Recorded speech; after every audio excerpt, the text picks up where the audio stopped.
Ramblon? Ano? Tara! Bedfields. Hindi pa naka-start yata yung barko or hindi ko lang ramdam yung Cafe Liberica. Sila rin pala yung nagkikater dito sa mismong barko.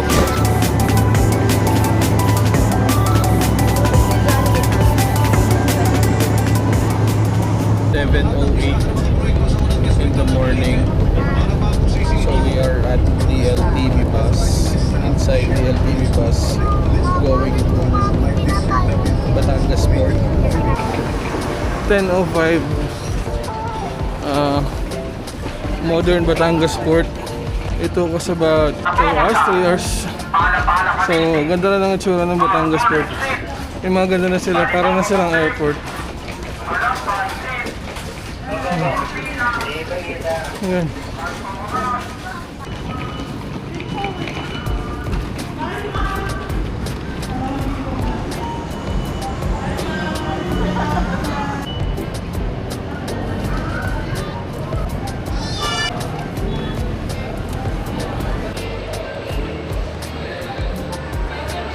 Okay siya, may restaurant pa nga dito. Ayan, area na yan. Dito may mini groceries. Ayan. So pumipila na kami ngayon to get our tickets. Ayan. Sobrang dami namin dala. Hello! Diba? Hello! Ito talaga, sanay sa Romblon. Oh, Pir. Tara.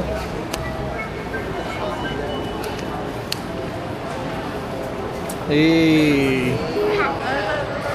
10:30. Kakain muna kami. Ayun. That's the whole gang. Ayun. Sobrang dami ng kainan dito. Ito pa iba.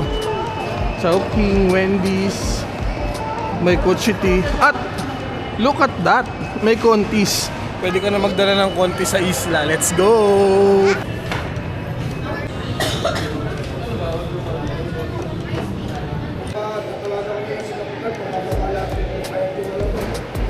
Yo, time check 11:35.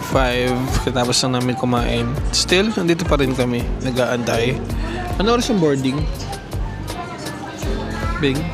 Ano oras yung boarding? 1 PM pa pala kami sasakay. So, 3 hours pa pala kami mag-aantay. Galit na si Ruroy. Yun, so we are now boarding.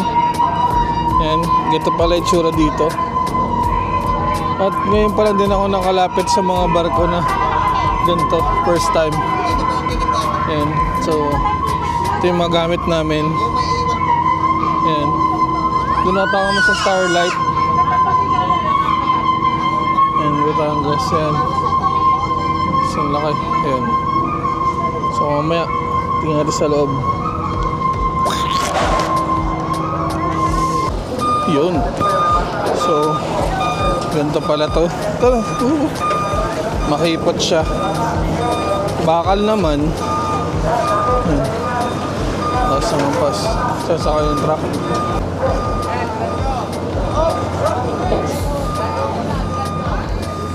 Tingin pa.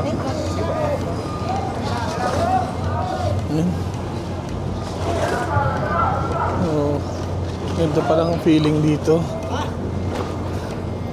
Tayo mo na!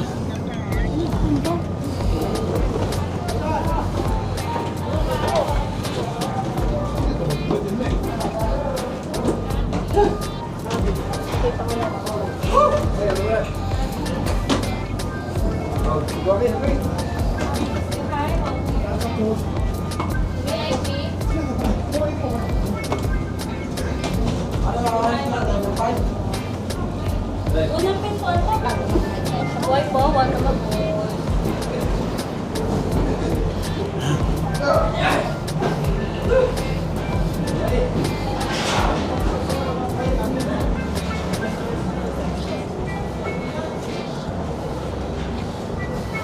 Bali, dulo pong kanan, upper and lower po.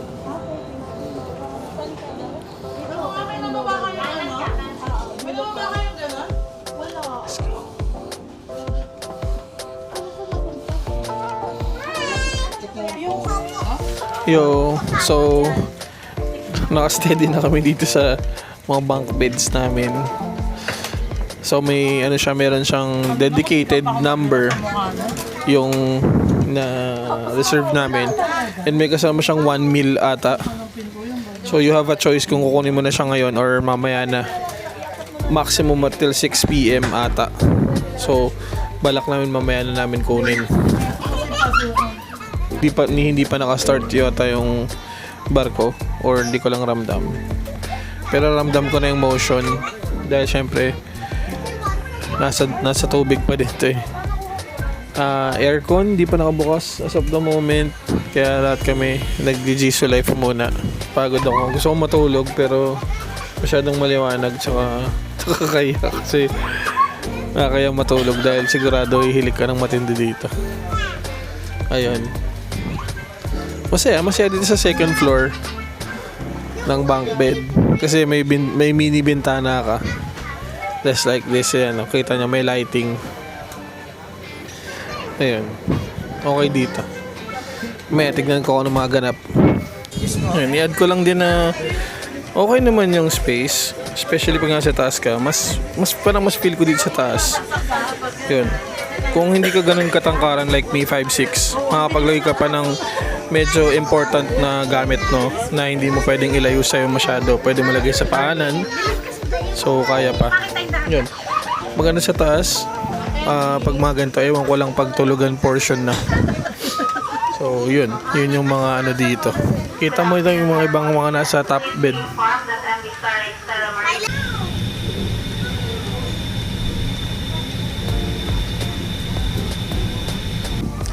Ayan. Check natin yung ano, bed feels. Yeah. So, I'm 5'6". So, may kabigatan, may kalaparan. Kasya naman ako dito. Pero, ingat sa pag-ikot-ikot. Very sakto lang. Yung paa ko, abot naman sa dulo kahit i-stretch ko. Siguro kahit mga 5'9", 5'10", kaya pa dito. Pero if you're on a 6 foot level ng height, mga 6 footer, 6'1", 6'2", medyo baloktot na yung tuhod mo dito. Yun. So, may humps dito sa may bandang ulunan. Elevated siya ng bahagya. So, that serves as your pillow. So, better na magdala kayo ng mga portable neck pillows or portable pillows maliliit kung gusto nyo pa ng much elevated. So, I can't comment yet on the temperature because wala pang aircon. So, let's see later. Let's go!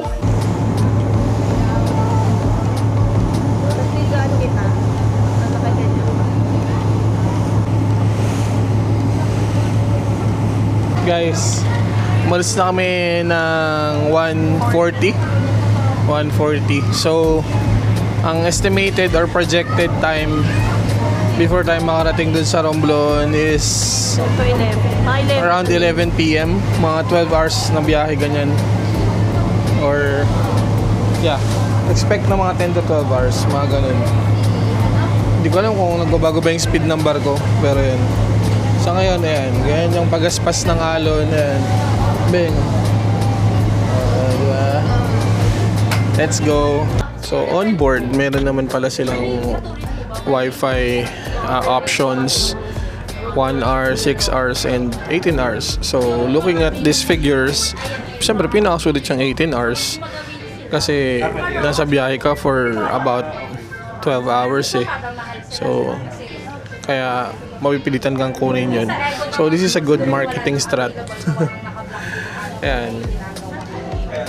Ito, may mga extra flat sheet and all. Then, meron silang cafe dito. Ayan. So, then, you can get your blankets there. Papakita mo lang yung ticket mo. Yun. So, kukunin namin to. Sa iPad ko ilalagay para makanood ako ng Dota. Let's go!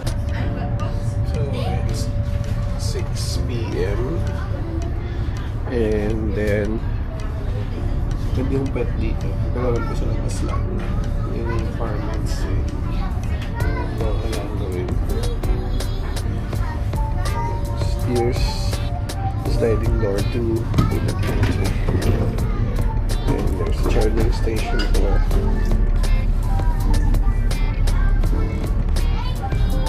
Ito, pagundong countries yan. Yes.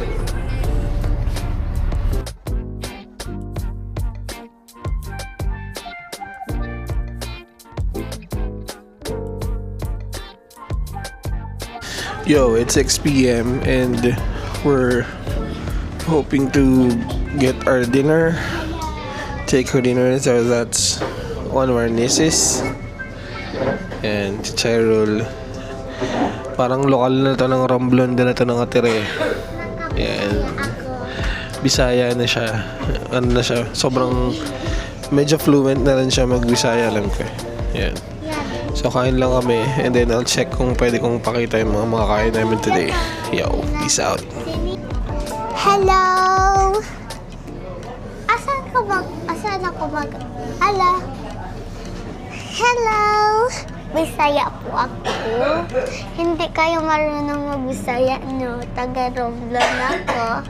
Sila naka-Manila. Hindi pa sila nakapunta sa Romblon. So, ano ito? Yung mabilisan lang. Gusto ko lang singit na kanina dun sa may Batangas Port.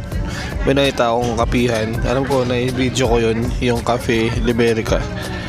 Sila rin pala yung nagkikater dito sa mismong barko. So, yun. Sarap kasi ng sea salt cream latte nila. Gusto ko yung timpla. Feeling ko hindi man ganun kaganda yung quality ng coffee, pero sobrang binuhat siya nung salted cream. Yun lang. Para sa akin sulit na. Presyong Starbucks, nasa 190. Maliit lang siya, parang grande, pero pwede na, sarap. Yun. So pag nagpunta kayo dito, try nyo to kung mahilig kayo sa coffee. Sea salt cream latte, sarap. Yo, just a quick one. It's already 10 p.m. and 10 p.m. So, umalis tayo around past 1 p.m. And then may nagsabi na ang estimated time is 1 a.m. So that's 12 hours worth of travel time. So we still have around 3 hours. Medyo nagugutom kami, so we check on dito sa may pantry. Ganito ang itsura dito. Yan, mabilisan lang. So ang ganda rin tumambay dito. Kung gising na gising ka, parang mas maganda tumambay dito kasi mas malamig yung temperature ng room. May massage chair din dito if ever trip mo. Ayan. Kaso lang mag-noodle sana kami. Ang sakit ng presyo, 75. Siyempre, kung gusto mong bumili ng noodles sa tagbe-20, lamangoy ka. Kaya sakto lang. Ayan, dito tamang nood lang ako ng Dota ngayon. Libang-libang. Pero most of my batteries are getting low. The camera, my AirPods just dropped 20%. And then itong iPad is now currently at 26%.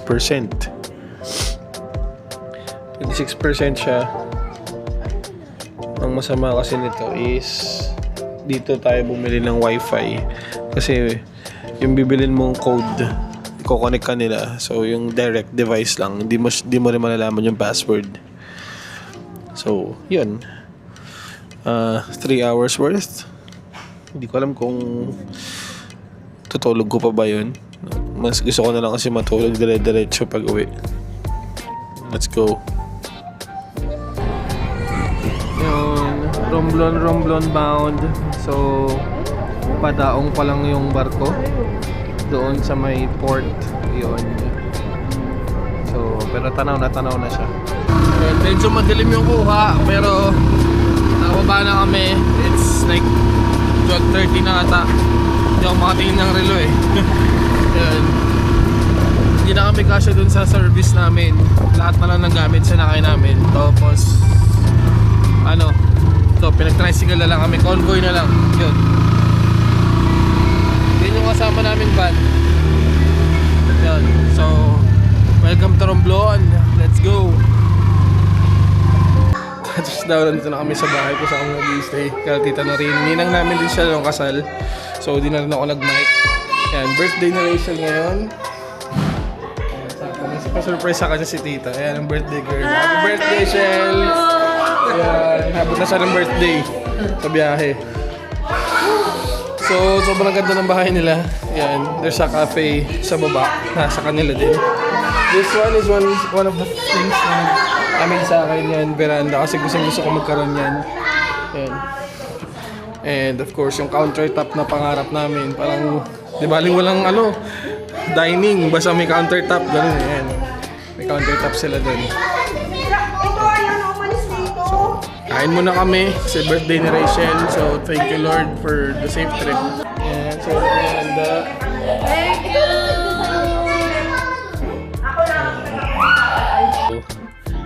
This is where I'm gonna end the day 0 of our Romblon trip. So, bukas, di ko pa alam ano mangyayari. So, that will be the day 1. So, good night muna for now. Peace out. This is our day 1 dito sa Romblon. Hopefully, wala kaming magawa ngayon. Di ko alam kung ngayon yung swimming namin sa Bonbon Beach. But, yeah. Let's go.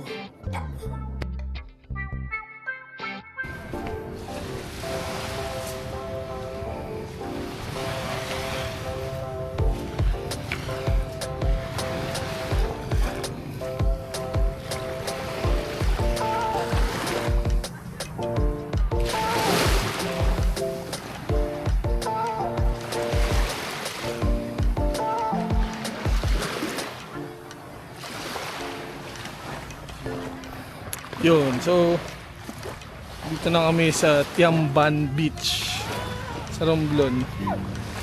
Yun. So entrance is 50 pesos pag adult, 25 pag bata. Cottage is 250. Then yun, diniscount lang kami. Dapat 550, 500 lang siningil. Yun. So Tiamban Beach. Ganito yung spelling niya. Yeah.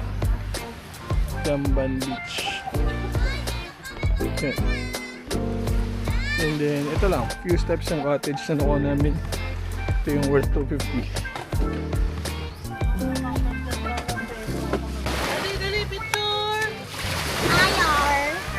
Arte mo, mama. Siren! Arte mo.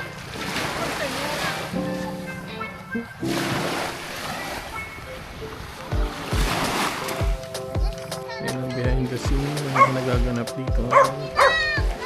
Picture doon sa my birthday.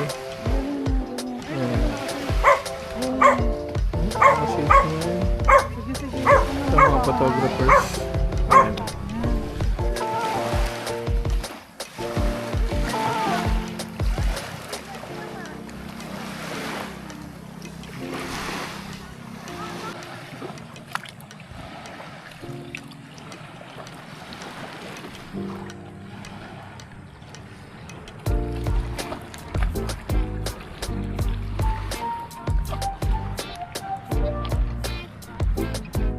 Chill lang.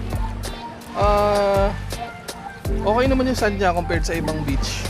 Mas refined ng konti. Hindi siya malayo siya syempre sa sa sand ng Boracay. Pero better na kumpara sa mga beach ng na iba na Fine naman sa may Manila. yun, pero ang ganda yan. Unti lang tao. Ayan, sobrang lang. Very chill lang talaga siya. Hindi na ako naglada ng mic. Hindi naman mahangin. Oo, sobrang malinaw yung tubig. Yes. Parang meron lang ditong other one group na nakasabay namin. Pero other than that, ang ganda. Ayan. Kumpara sa beach siya, Oo. Far better kaysa sa mga beach na malalapit. Yun. Hindi na mag-name ng beach.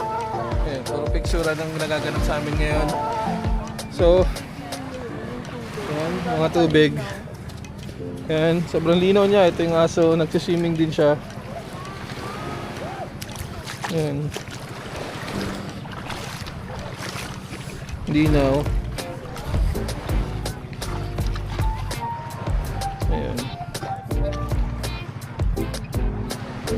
So very ano lang, chill. Payapa moments lang. Hindi pa siya masyadong high tide. Yun.